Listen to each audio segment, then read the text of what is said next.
No problem. Everything looks okay. Thank you. I'd like to welcome all Rotarians and guests in the room and on Zoom. My name is Steve Sperling, and I'm your Rotary Club president for this coming year. It's not very loud, so for some reason can't hear you very well. It doesn't count. Is that better? Yes. Just have to get a little closer. Okay, our speakers will have to be right up against it. Back here.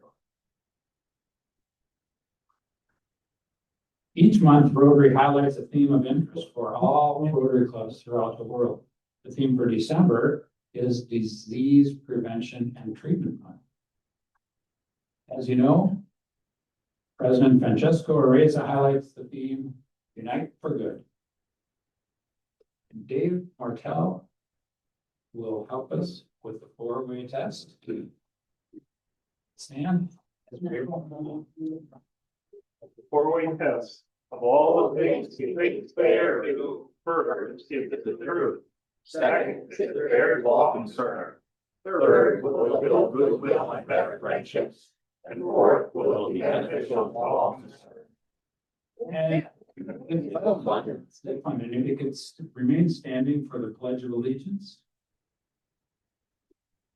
Pledge allegiance to the flag of the United States of America, and to the republic which stands one nation under God, indivisible, with liberty and justice for all. Today, we would like to recognize and remember the lives of two Rotarians who have passed away last month.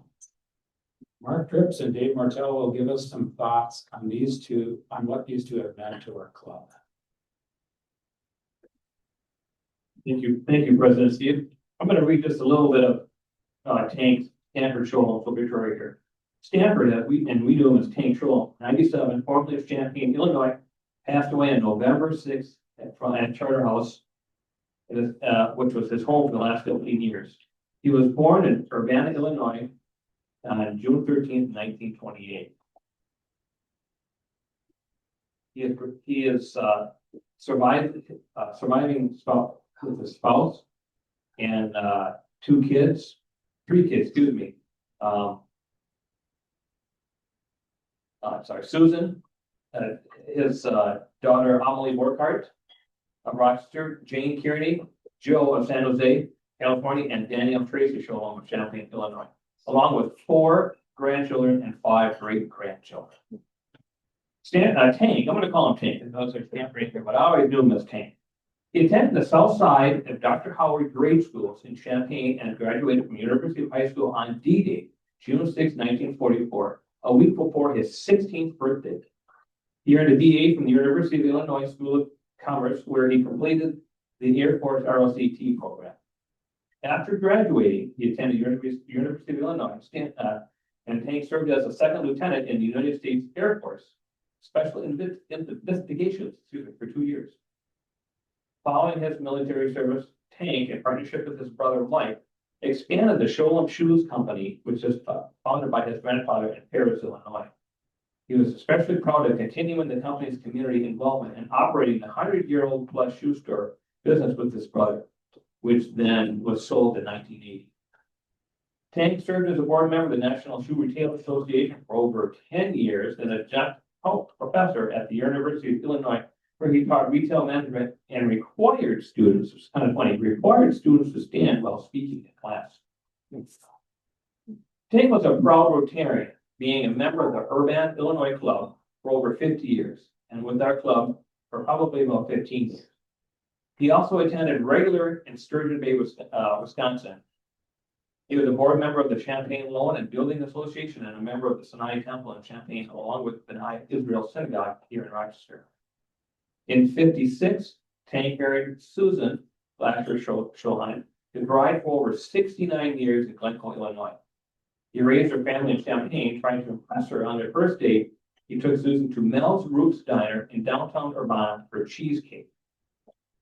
Susan and Tank enjoyed decades of summer sunsets at their home in Akron, Wisconsin, where they first went on vacation in '67. And he was there every year for the next 57 years. Later, they relished every detail in the design and built out of their log cabin on North Shore Road, and their friendships made with neighbors. One thing that Tank knew is he knew Door County. Anytime you wanted to go visit him, he would tell you, you need to go here, you need to go there. He would spend 15 minutes on telling you what you need to do. And everything is 15 minutes. Tank, his pursuit was passion was for sailing, and he had a nice place there to do it. Beef short ribs, and funny, strawberry rhubarb pie. You would think that up in Door County, it would be cherry rhubarb, or cherry strawberry, but it's strawberry rhubarb pie. You can learn about his love for the area by reading his book he authored, Horseshoe Island, The Folded Years, published in 1998. Each of his grandchildren remember Grandpa Tank for taking them to the farm petting zoo, sailing in Green Bay, having small toys for them and his desk drawer, and racing go-karts with them at the age of 88. Turning strangers into close friends through shared experience and recognition, others' hard work is always on Tank's mind. He loaned his car to strangers, stranded airports, mentored young Air Force enlisted men stationed in the Chinook Air Force Base, and supported places of worship that were not even his own, while making lifelong friends in each case. He also loved jerky sauce, 4711 cologne, and banjo. Like I said, Tank joined our club probably in about 2010. He was engaged with their members and those at the charter house as well. While in Efron, Wisconsin, he would attend a meeting, being just minutes there, he was always there. He was simple yet kind, and he would, when you watched him at a meeting, he was very proud to be a rotier. He would always stand up. He'd be one of the first ones to stand up for the 4-week test. We used to do a lot of singing, and when we sang, you would see him swinging his arms like he's conducting the orchestra. He knew what he liked. Although I didn't visit Tank a whole lot since he left road since COVID, when we probably last saw him. We did visit him a couple times up at his place in Door County. Very nice place. Very nice. It added on a number of years ago, and the logs came from, I believe it was Montana, but the builder came from out east because he knew how to build with that wood and what they wanted. He also had a little tiny cabin called Spider Cabin. Just like it sounds, it was a small 1-bedroom, had very quaint, had a little kitchen in it, not insulated. You could see light through the cracks, and it probably had a few spiders in it. One thing Tank always said is when you come up to Door County, you got to look at the sunset. Everybody looks at the sunset. And his place that he had, that's what he did. Sat down, look over the lake, and saw the sunset. Tank was always would always greet you with a smile and a handshake and ask you how you're doing. Tank show.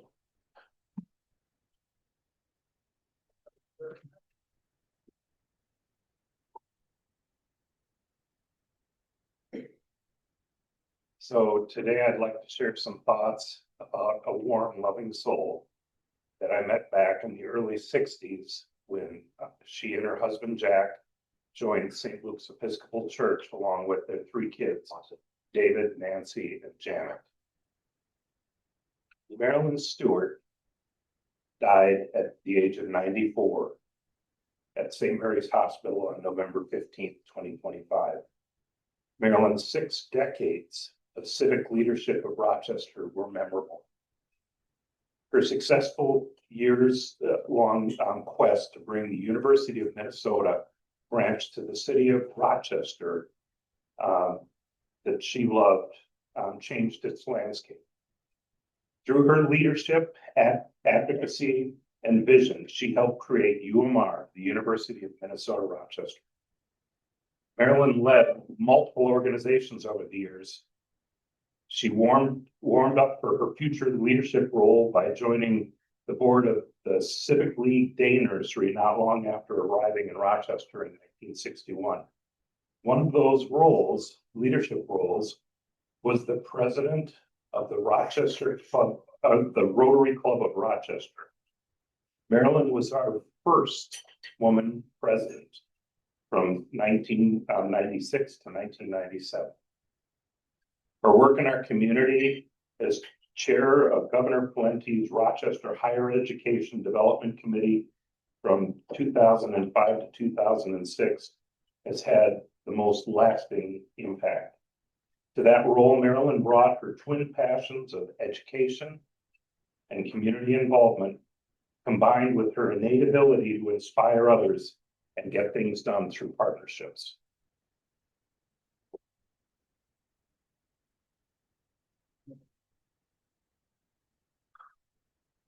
A memorial service celebrating Marilyn's life will be held Friday, December 19th, 2025 at 2 p.m. at St. Luke's Episcopal Church here in Rochester. I'm sorry. My printer prints on both sides of the page. I was, where did the rest of it go? She was a proud alumna of the University of Minnesota, Rochester. Marilyn received an honorary doctorate of law degree from the university earlier this year in recognition of her lifelong commitment to public service and community leadership. She'll be remembered as a mentor to many Rochester women. Marilyn was born October 22nd, 1931 in Lake City, Iowa, to Edward and Inez Delano, and grew up in Iowa and southern Minnesota. Returning to the U of M after Thanksgiving break in 1952, Marilyn met the love of her life, Jack Stewart. By June 1954, they were married and on their way down to Washington, where Marilyn taught first grade and Jack completed his naval service at the Pentagon. They settled in Rochester in 1961 to establish Jack's dental practice and to raise their 3 children. For 67 years, Marilyn and Jack worked as a team, supporting each other in every way. They were passionate about history, antiques, and architecture. They often took trips to New England and to the Eastern Seaboard.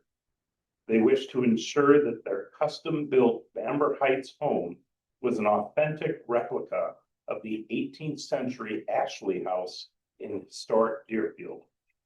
Marilyn was an accomplished gourmet cook, and together they loved to entertain. So, as you can hear by the crackling in my voice, Marilyn was a very special person to me and my family. I'd like to play a short clip that we have from our 100th anniversary, just so those of you who have not met Marilyn will have the opportunity.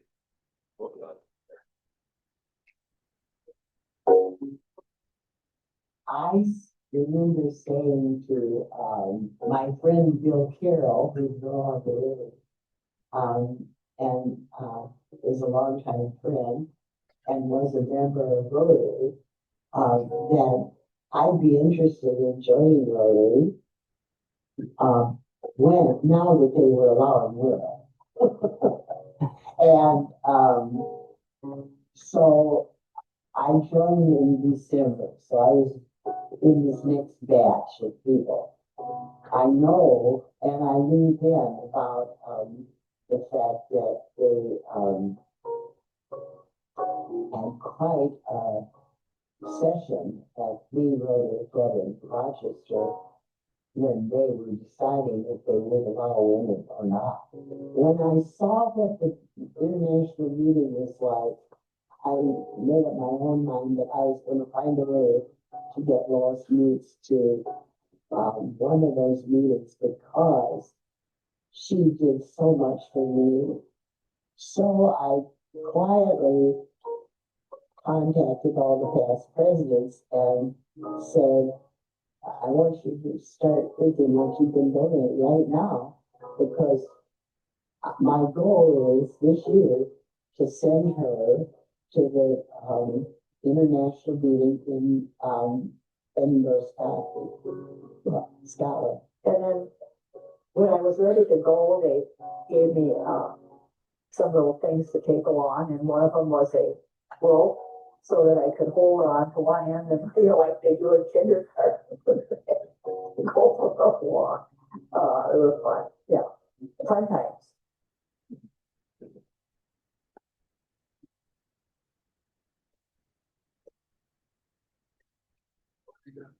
I hope that gives you a little flavor of our two important returns that we lost in the past month. On a lighter note, we can go ahead and we'll have happy thoughts to share with Stuart is taking the place of Frank. Frank unfortunately is suffering from pneumonia right now, so he's not doing too well today. But is there anybody that has a? All right, folks. Dave has a really good Bringing reason. joy, what's bringing happiness? What are we celebrating? I already know what Dave's answer is. So I put $1 in earlier, but I'm putting in more because today is this week is a very special week. We were able to welcome in my new grandson, Oliver David Johnson. So, bravo. All right, we are at, it looks like we're at 368. There was $10 in. Randy, there was $10 in from our +1 lunches. I've got 25-year-old grandsons, and one of them reminds me of Bam Bam from the Flintstones. After Thanksgiving, my wife commented, "Hey, it was a good day. Bam Bam only broke 3 things."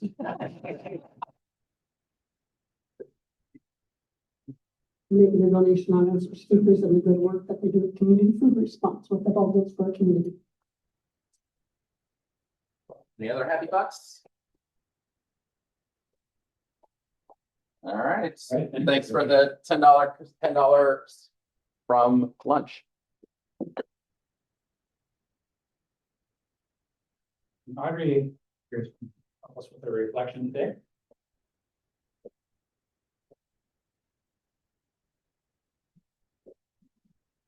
American poet, social activist, novelist, playwright, and columnist Langston Hughes once wrote, "Hold fast to dreams, for if dreams die, life is a broken-winged bird that cannot fly. Hold fast to dreams, for when dreams go, life is a barren field frozen with snow." As we gather today, as people of action, let us be grateful for all who dream of a world at peace and free from polio. Let us each, according to our individual beliefs, offer gratitude and blessings for one another and for the food we are eating. Let us honor and support those people, past, present, and future, who have sacrificed much for our dreams of a free world. Let us continue to be a source of hope for those in need. Let us give gratitude for our opportunities to serve, and let our feelings of love and kindness always be reflected in our dreams and actions.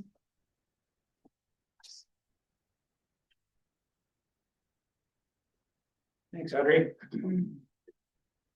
And Colin will help us with the introduction of any guests today. Do we have any guests other than our speakers, which will do separately? I don't see any people, so, okay. My job.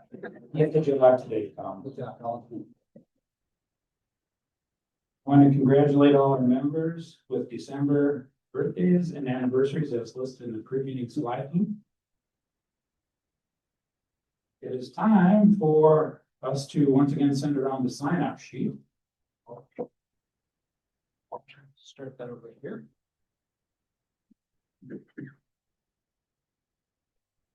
And that's for our next meeting on December 11th. And if you sign up, you'll automatically be entered into win a free lunch potentially at the drawing at one of our programs.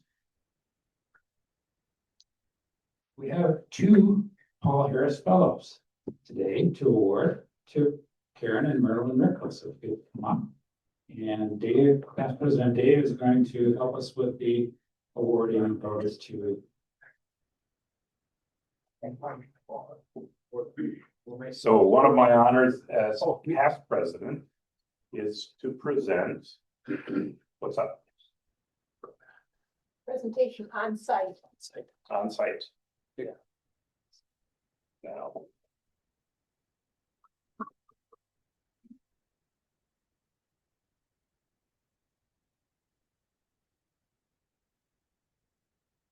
Gotta come all the way around.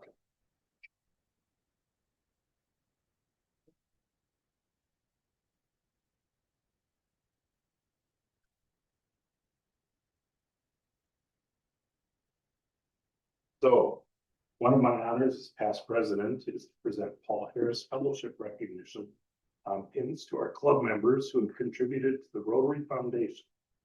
Paul Harris Fellows have been gifted Paul Harris points for existing or for Paul Harris points that were given by existing members.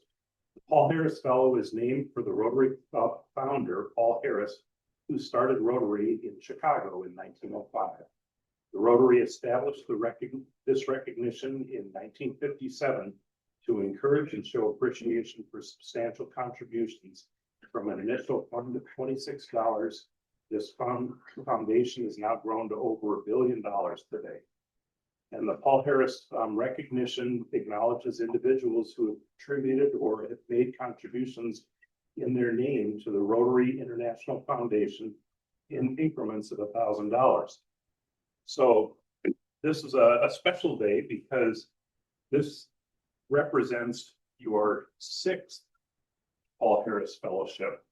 And when you reach 6, you migrate from blue sapphires to red rubies. So I have a pin for each of you.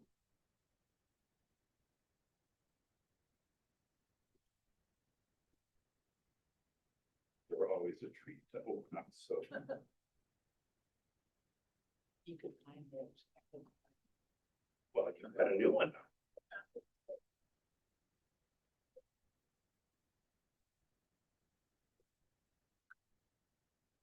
I guess with the red rubies there, it's a very pretty pen.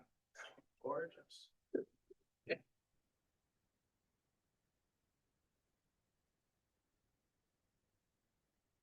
So I'm not sure where I'm gonna let you put this on or where you would like.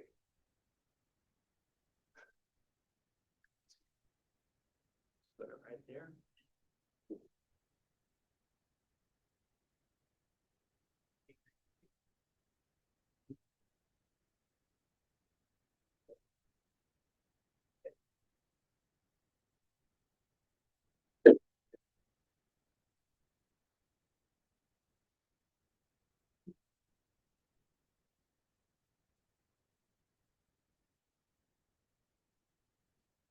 Maybe we'll do it at home.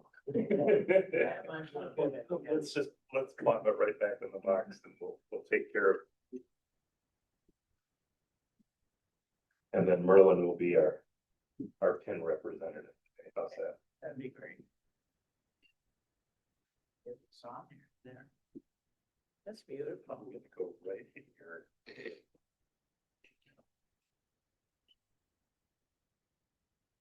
Beautiful.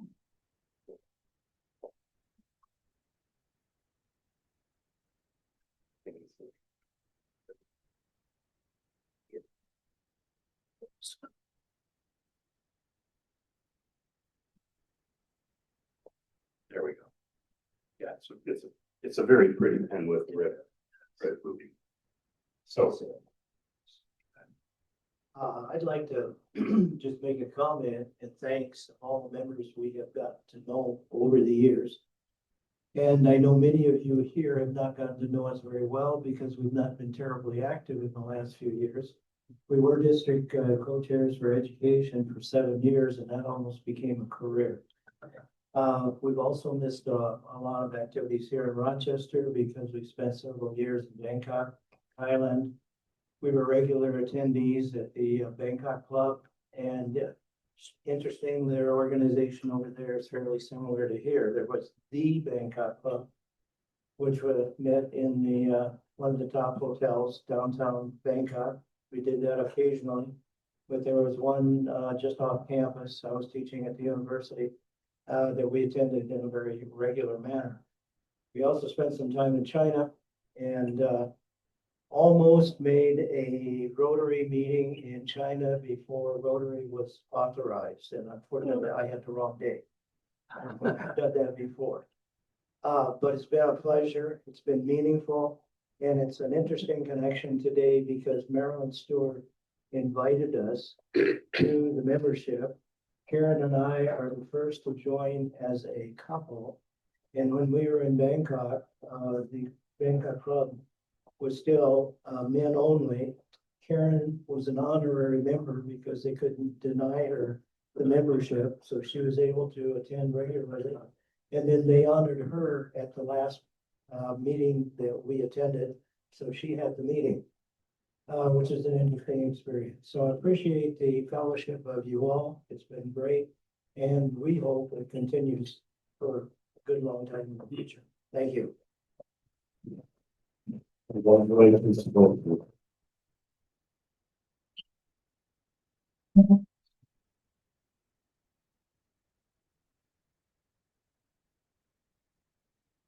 Does anyone have any announcements today that? I just see, yeah, so feedback makes us better, makes us more innovative and ideation. So we have been passing out and sending via email a survey, membership call survey by email. Thank you for everyone who's contributed by email. If you want to go with paper version, there's a paper version on your tables. It'll take you a couple minutes tops to complete. We're asking the same questions we've asked sort of survey over survey, kind of get a trend of how we're doing. And then the big question of the day is how do we get more people engaged? How do we increase membership, and specifically under the age of 40? So that's the $24 question. Thanks for completing it. Thanks for your feedback, and we'll share results in January. Sounds good. Thanks a lot, Stuart. The professionals in action group will be bell ringing in the freezing cold tonight at Carlos. Crossroads.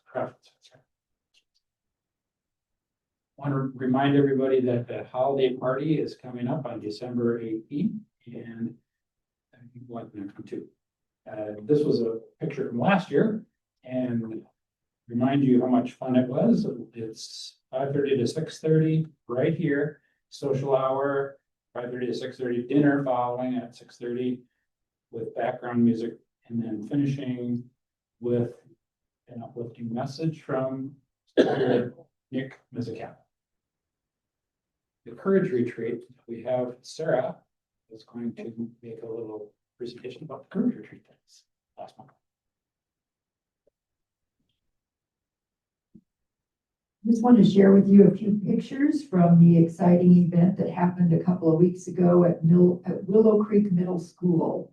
The 3 Rotary Clubs of Rochester sponsored a Courage Retreat given by Youth Frontiers, an organization that serves schools throughout the country. The day started with the unexpected. I think the students were like, oh gosh, here we go. A full day of like lectures and stuff that we, don't really care about next.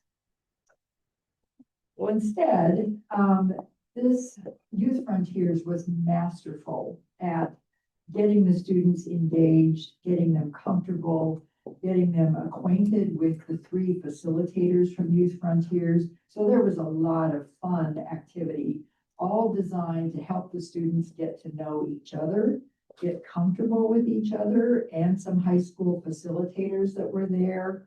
So once they were warmed up, then, go to the next slide. The whole goal of the day was leading up to the end goal of having each student write a courage card, simple little card about the size of a deck of cards. 2 questions on the card. I commit to an act of courage, and it is blank. And the only other question was, because, why? And so each student was given a card after they had heard information from the facilitators, after they discussed in their small group, but each student made a personal commitment at the end of the day. Next. They heard very memorable stories about courage from the facilitators, stories that were quite relatable, stories that these young facilitators could remember from their days as junior high and high school students that stayed with them the rest of their lives. Stories that they wish they could have done something different now that they were perhaps a little more mature. Stories where friends stood up for them and made a huge difference. I got chills when I heard the stories, and you could have heard a pin drop in a room of 157th graders as those stories were being shared. Next.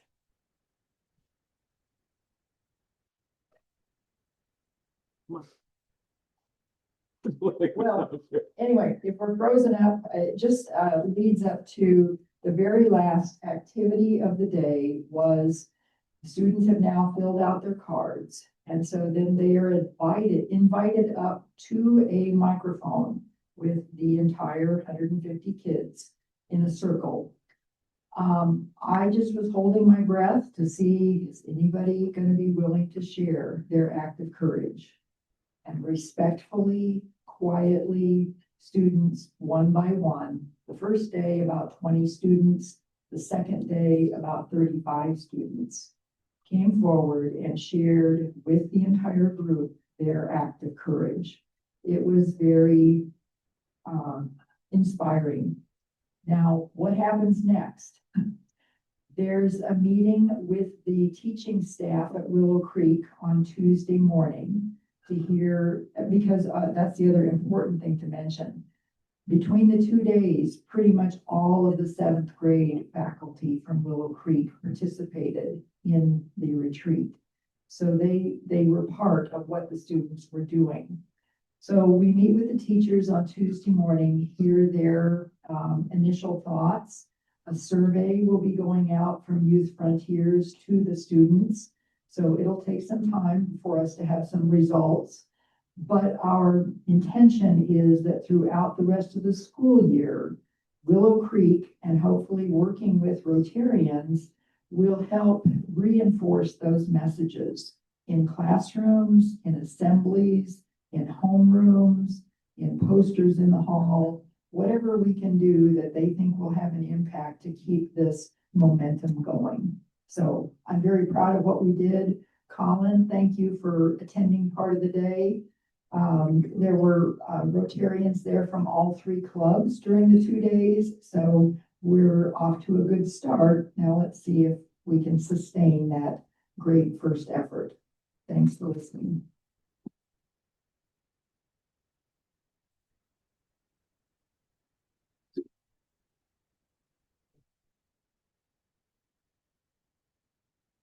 Okay, we still have 3 weekends for the bell ringing campaign.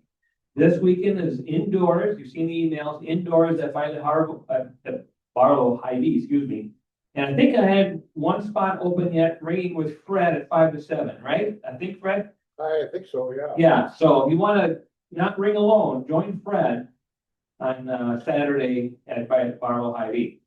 The other 2 weekends are outdoors. They are the Mayo Clinic Match Days. And that we do need to have people standing at the kettles. We do have some dates or some spots open. So look on the website, see if you can spend a couple hours standing there with a friend, ringing bells, trying to stay warm, and helping the Salvation Army. I will send out emails just to let you know as well. Thank you. Oh, and if you did notice the email I sent out this last Saturday, it was not very nice. I don't know if anybody went out Saturday shopping after Black Friday or not. We had 4 guys that stood out there in the snow, in the blowing. Was it cold, Fred? Wasn't too bad. Problem was there wasn't anybody out there. Yeah, that's exactly it. Better than shoppers. I rang same location the week before, and it was night and day. I mean, like 10 to 1. I said to Brett from the Salvation Army, I said, I can imagine traffic was light. He says, kettles were light, traffic was light, but we brought in over $200 for being there. Thank you, Brett. So let's go. Keep it going. All right, thanks, Mark.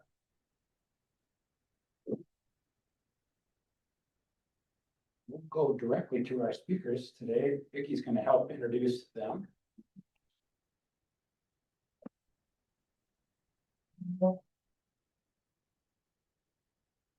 So hopefully a lot of you remember the days when we used to be at community food response, and then COVID happened and we kind of got out of it. So we're hoping to get back into it. So we've got Chris Tatting here, who is the president of Community Food Response. She's been on the board since June of 2022. She heard about it on Our Town. She's a manager at St. Mary's Hospital and has served on the Rochester Downtown Alliance and North State Motel. And then Haley Newman is a treasurer. And Haley joined the CFR board in February 2025 after completing the Ready to course. She's a technical specialist in molecular technologies like Anthony and knows Mel Trimble. So please welcome our speakers. Vicki, and thank you for having us. Am I close enough to the mic? Okay. No. No, I'm not. Okay, I got you. Smile. There we go. Okay, well, thank you again. It's great to be here. I want to share a little bit about CFR. Haley's going to share some details about how we do things, and then we'll do just want to do a quick question answer, but also, how might you be able to support us as Rotarians? So I'll give a little bit of background. Now, are you going to be able to move the slides for me? Yes. Okay, that would be great. Just give me a little quick nod or something. Okay, next, please. Okay. I'll just tell you a little bit, as I mentioned, why I'm involved with community food response. So during COVID, we all were cooped up quite a bit, even though I was working every day. I was feeling very insular. And I thought, I want to get out a little bit more and see what's going on, and just happened to be flipping through the TV, and there's Our Town, which I don't always see, but I always happens to show up on my TV when I have a Saturday afternoon. And they were talking about CFR, which I had never heard about, but it had been around since I have been in Rochester in 1993. So I thought, wow, I haven't heard about this. And I heard about their mission, what they did. And I thought, well, I'd love to get involved. So I gave a call. So I'm here today. So CFR, first of all, I have a couple questions for you all. How many of you are aware of or know of CFR? Community Food Response. Oh my gosh, I'm gonna tell you guys, you probably know a lot of this stuff. Well, great. Thank you for knowing about us. Have you volunteered in the past? Okay, great. I was probably waiting for my time. Okay, here's my last question. If someone were to ask you, where is Community Food Response? How many would say Bethel Lutheran Church? I know where it is. Okay. It's over the Salvation Army's administration building. It has moved, exactly. So I still run into people that say, oh, that's at Bethel, right? So we've got some updates for you that we'll share a little bit. So yeah, we are a nonprofit volunteer-led organization. And as you know, our mission is to rescue food so it doesn't go into the waste stream, and then feed those individuals who are food insecure. And you can go to the next page then. I'm sure you are all familiar with this, but really food security is something that has a lot to do with just available food in times when you need food, when things are scarce, when you need some good nutrition. And it doesn't necessarily mean it's a consistent issue with any individual, right? You might be insecure for a week, you might be insecure for a year. And so, for this reason, I feel like our organization allows anyone who's food insecure in the Rochester area to have a meal to eat. They don't have to have a certain criteria in terms of their income, registration, et cetera, to be able to to come and get food from us. So that's how we like to serve. But as you can see, food insecurity is prevalent around the US, 13%, 9% here in Rochester. But as you see there as well, surveys have shown that any household with at least one senior citizen is a higher rate of food insecurity. So go ahead to the next one. A little bit about who we are. We are now a 9-member board. When I came on the board, there were, I think, 4. So a lot of us are new. At the end, I want to talk to you a little bit more about that because we are new to CFR and a lot of us are new to boards. And I think there's a lot of experience around here that we might want to tap into. We do have 4 staff members. We have a fabulous coordinator. Her name is Pernell Meyer. And she is just fantastic. She actually does go around and speaks to churches. Some of you may have seen that to kind of talk about what we do, volunteers, et cetera. We also have 3 drivers to go pick up the food. We used to have that as volunteer basis, but again, during COVID, as I heard, it affected all of us, right? And now we have some staff to do that. Mostly we have many volunteers. We have some first-time volunteers all the time, and we have volunteers who've been doing this for years and years. They sign up together, they know each other. So a great volunteer network for doing the work of getting the food, distributing the food. And we also have, of course, a number of food donors. That's another key relationship that we have throughout the area in terms of areas that have food that would otherwise go to waste. And then we also have other partners for distribution. So for example, 125 Live, they have a little different clientele, different needs for things. We might get a big thing of tomato sauce. We can't really use that or distribute it for a meal. So we also have those partnerships around town. And we are small. We are $140,000 budget. We do a lot of work with grants, thanks to Vicki. It's helped us quite a lot with that. But so a small budget, but we impact a lot of people, which Haley will tell you about. The next slide, just to give you an idea, this is the board members. Some of you may know some of us. We are 9 strong now. We've been building the last few years, and I work at Mayo Clinic. Haley works at Mayo Clinic. We know people at Mayo Clinic. We have Mayo Clinic on the board. We love Mayo Clinic. We also love diversity. So really glad to have others throughout the community join us. And there's always opportunity for others to join us as well. I'm going to let Haley talk a little bit more about what we do, and then we'll have some more interactive discussion in a few minutes. I think Chris was just a little taller than me. Are you good? All right, so we serve quite a few different people, adults, children, whatnot. It doesn't matter. Oh, yeah. These aren't very big. That's so really. I'm gonna have to start with number 7. So, yeah. So, like Chris did say a while ago, we don't have any income restrictions. We don't care where you're coming from, and whatnot for that. So, should go ahead to the next slide. All right, so we did have a survey this spring. The University of Minnesota Rochester teamed up with us with one of their classes. We have a little bit of the survey that from their students. They said that 19% of the people that were serving, of course, it was just a small survey, didn't have an access to a kitchen at all. So that was good information for us. And then, you know, the occasional use of kitchens or full kitchens. So we are serving kind of a broad spectrum there. The things that we do provide in our area, we have food that's coming from local donations. It's fresh and prepared.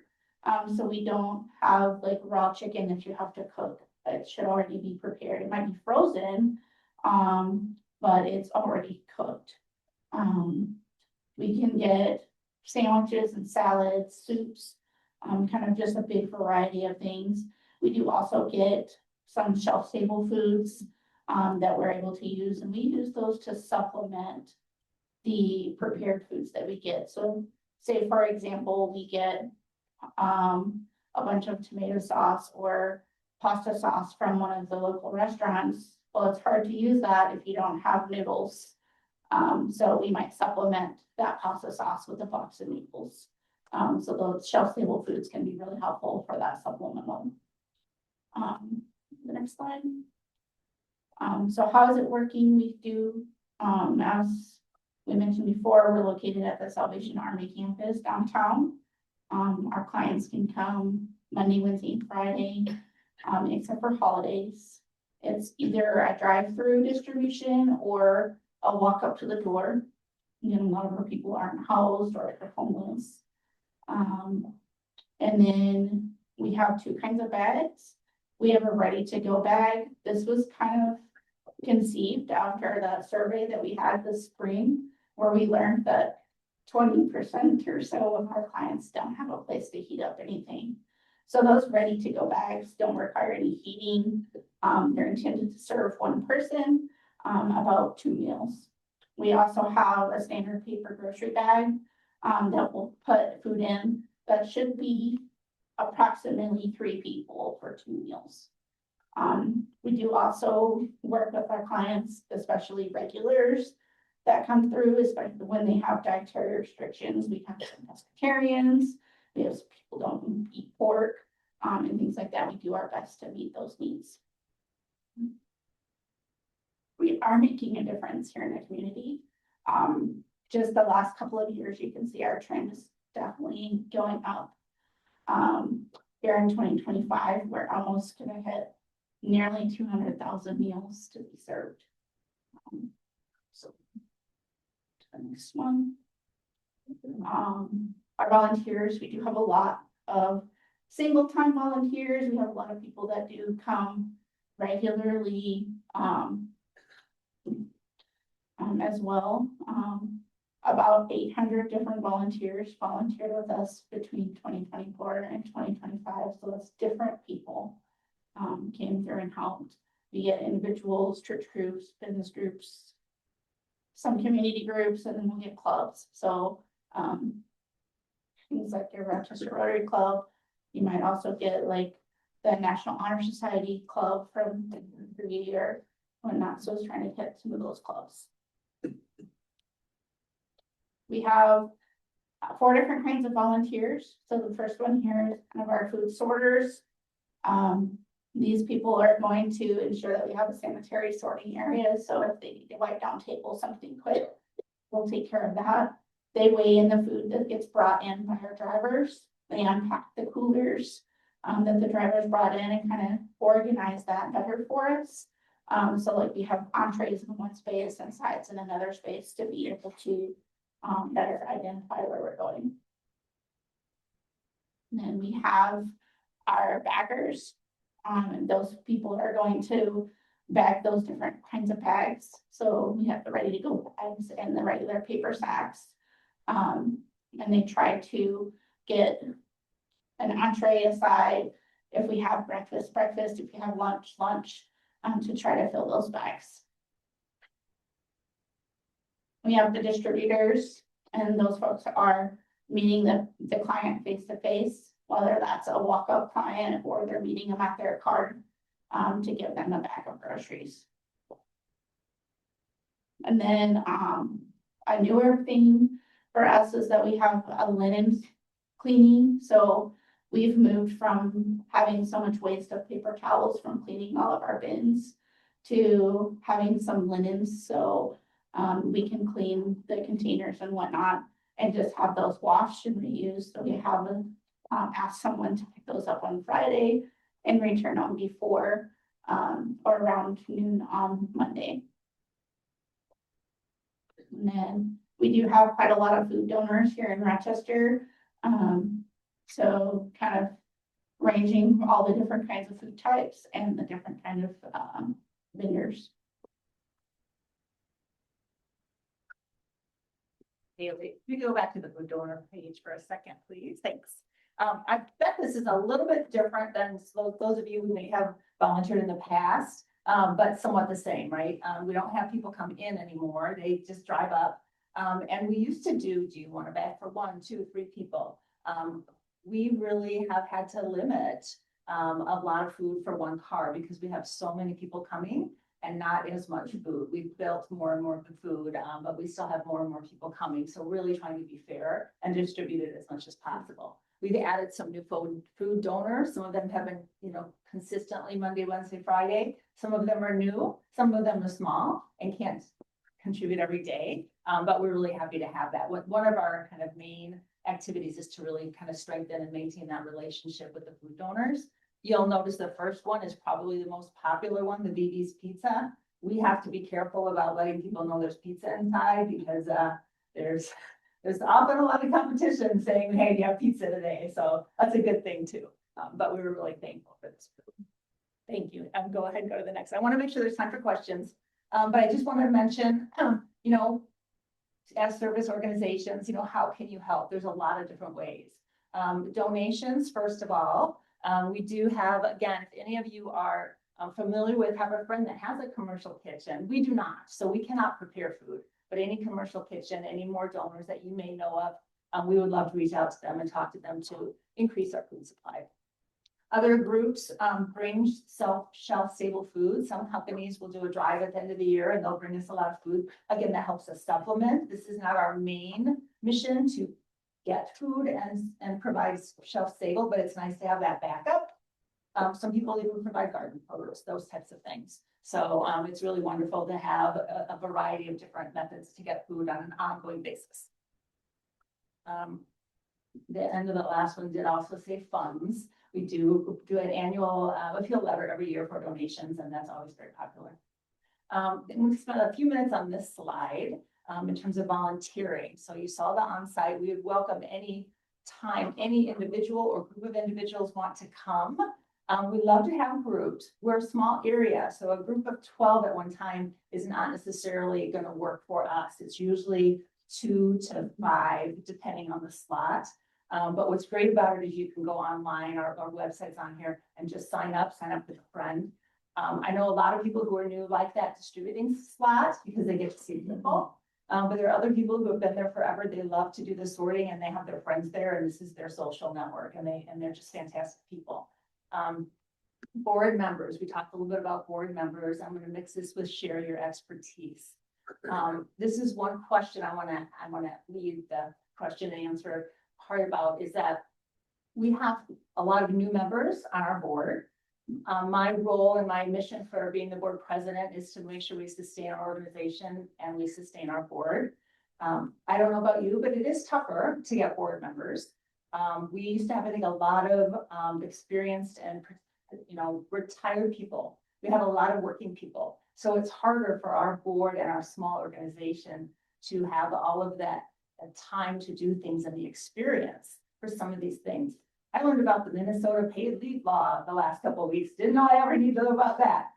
So there's a lot of things that I believe anyone with experience could help us with, whether you're interested in being on a board, which is a small working board.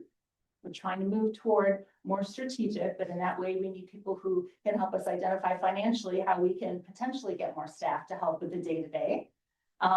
HR things, update our technology. There's definitely opportunity if anyone has expertise that wants to volunteer and not be on a board, but has kind of some, hey, I'd love to, help out with, again, how are you doing your not your finances, because our treasurer's doing all that, but in terms of decisions about going forward and how do we grow our board and provide information. We know Ready to Lead is a definite opportunity for individuals, but as a board, we've got a lot of fun things going forward, but a lot of opportunities. So I would invite you to reach out to either of us if you're interested in learning more about how you could help at that level.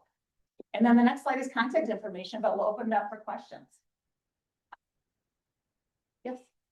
Do you have any initiative whereby you identify, train, and encourage those who are the recipients of the food bank to participate and be part of that staff that you're looking for? That's a great question. The question was, if we have an opportunity or initiatives for those who are able to get food from us to participate in that. We are open to anyone can volunteer. We actually do have a number of individuals who have volunteered in the past that are also recipients. It's not a very structured program in terms of going out. So I really like that idea, but many of them do volunteer. We have some other opportunities with not just that group of people, but other individuals who are in certain community situations where they need to put a certain number of community service in hours, they'll come and help us as well. So we have some now, but we don't have a structured initiative about that idea. $140,000 operating budget, is that all grants and donations? Yep, do you want to answer from Marita? Yes, that is all grants and donations. So the question was if our operating budget was all grants and donations for those on the line. Yes, we are. I did work towards creating some CDs for the group for some of the funds that we had saved so that we can earn a little bit more interest than we were earning on just a standard savings account. So moving some of those funds to a large jumbo CD and things like that will help as well. But as a whole, everything we're getting is from grants and donations. Since the food is already prepared, who does the quality control at which end to make sure that the food donated is the best food and that, it passes all health? So the question was, since the food was already prepared, who did the quality control to make sure that it was safe to eat? So a lot of times we'll get groceries, like maybe Hy-Vee gives us milk that is not able to be sold because it has a Best By date. So a Best By date is not always, it needs to be used by this date. It's just the last day that we sell it. We get that out the door that same day, that it comes into our door. And so it is getting consumed and used by those people. Versus somebody, I went to the grocery store personally, I don't pick something that the Best By day is today. I'll add to that too. One of the roles of our sorter when they first come in is to take a look and kind of, we've got a lot of guidelines throughout about how to bag something, but also what to look at. Because sometimes things aren't so great. But however, what we do is when we do get things that we can't give out, we have a refrigerator for a farmer who comes and he takes the food and feeds it for his animals. So we do not waste that. Yeah, so how do you intersect your partner with, Channel One, SNAP programs, those kind of things?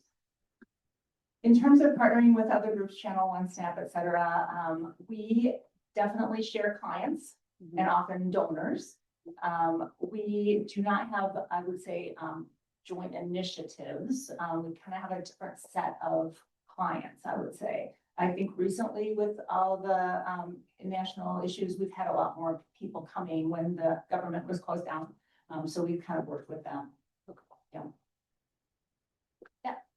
I just had an observation during the government shutdown, there was a number like 40 billion people had your term food insecurity. That just blew me away because 40 million people is a big number, even though I know we're 340. And you just is that the same food insecurity that you're showing? Does that all mean the same thing?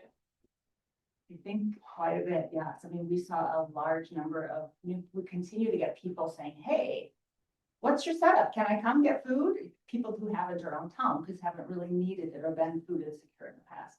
I will say Pernell Meyer, our coordinator, has been a little bit anxious because she knew she was going to meet a lot of people. I'm not going to be able to feed them all. And it's been difficult. Yeah, definitely has. Now, hopefully that's getting over with now. But we still do have a continual kind of increase. If you want to follow up, so you have no criteria. I can show up, me. Yes. Okay. Absolutely. And I'm on a fixed income, but I can show up and you would feed me, but I have to qualify for Channel One. Is that? That's correct. Do I have it right? Correct. If you need food, we would love to get you some food. And again, that's why our food it's usually a meal for tonight with dessert, something for breakfast, and hopefully lunch tomorrow. It's kind of enough. So it's that, yeah. Because some people, I think about, working moms that, need to get home and feed their kid. There's nothing in the fridge. And, because again, it's let's get the food out there to people who need it. We don't want to judge your decision, who says they need it or not. Yeah. But the Channel One can sign up, but I don't think you have to prove it. No, you're gonna qualify. No longer at Channel One, you have to qualify? You just gotta pre-register, you gotta register. Oh, okay, well, I appreciate that. I know when we first started, I was under the different impression if that's changed and we do not take names or register from that standpoint either, whether or not Channel One has a different criteria. I'll have to learn more about that exactly, to be honest with you. And the one comment though is, I think that's so great about the survey you guys did. It did show that you do have a huge number of people that are low income, because that's one of the things we're working on grant writing. A lot of grantors want to know what percentage of people are low income. So that's part of why the survey was done. That's really helpful to show some numbers. Right. The other advantage too is we're downtown, and so more people probably can access us and get down to Channel One if they need something. One final question, and you have to be done because I told you one talk. SNAP, that isn't approved. Is that correct? If you're getting SNAP, that's a follow-up application. Yeah. So I have that. Correct. Right. Yeah. Can he ask another question? Steve is the president, so it's all. Yes, one more. It's always my perception that we live in a very wealthy county, which is pretty nice, but 9% of 150,000 people is 13,500 people that are food insecure. In Olmsted County. Yeah. And again, that's not necessarily a everyday for years and years. It could mean at some point in time, I don't have access to readily available nutritious food so that I can feed myself and my family at this time. But and the other thing, I know they told me that a lot of, they get some people that come to Mayo Clinic for an extended period of time. They can't hardly afford to be here for the doctor appointments, and they know the connection with Mayo Clinic, and so they will come to there to get food too. I will hand it back.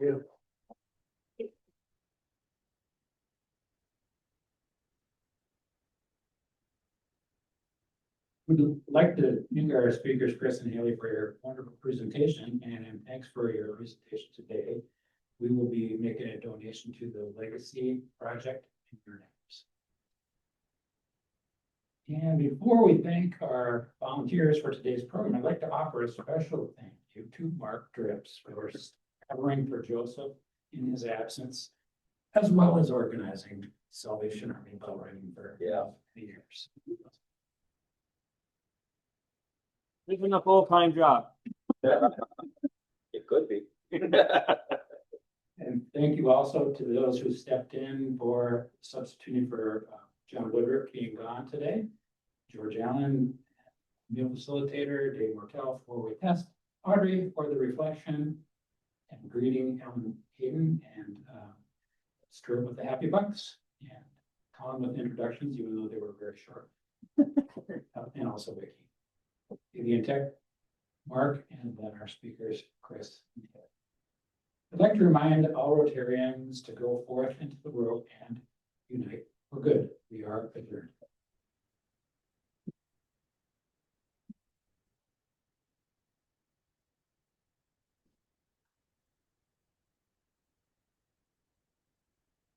Right.